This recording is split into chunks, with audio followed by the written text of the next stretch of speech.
வேலூர்ல ஹோட்டல்ல உணவு வாங்குவதற்காக வந்த கல்லூரி மாணவரை கண்மூடித்தனமா லத்தியால அடித்த காவல் உதவி ஆய்வாளர் ஒருவர் ஆயுதப்படைக்கு தூக்கி அடிக்கப்பட்டிருக்காரு.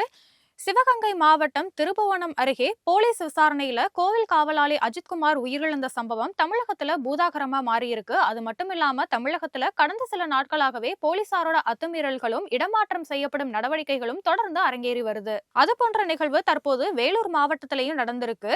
வேலூர் மாவட்டம் பிரம்மபுரம் காவல் நிலைய துணை ஆய்வாளர் கார்த்திக் செல்வம் கடந்த 25ஆம் தேதி இரவு காட்பாடியில திறந்திருந்த கடைகளை மூட அறிவுறுத்தி இருக்காரு. அப்போது அப்பகுதியில ஹோட்டல் ஒன்று திறந்திருக்குது. ஊழியர்கள் பாத்திரங்களை சுத்தம் செய்து கொண்டிருந்த போது கல்லூரி மாணவர் ஒருவர் உணவு வாங்க அந்த கடைக்கு வந்திருக்காரு. அவரை விசாரித்த எஸ்ஐ கார்த்திக் செல்வம் திடீர்னு அவரை தனது லத்தியால கண்மூடித்தனமா தாக்கியிருக்காரு. வலி தாங்க முடியாம அந்த நபர் கதறிய போது மாணவரோட சட்டையை பிடித்து தரத்தரன்னு இழுத்துட்டு வந்த எஸ்ஐ அவரை கீழே உட்கார வச்சு கடுமையா பேசியிருக்காரு. எஸ்ஐ கார்த்திக் செல்வத்தோட இந்த அராஜக செயல்கள் ஹோட்டல்ல பொருத்தப்பட்டுள்ள கண்காணிப்பு கேமரால பதிவாகி இருக்கு.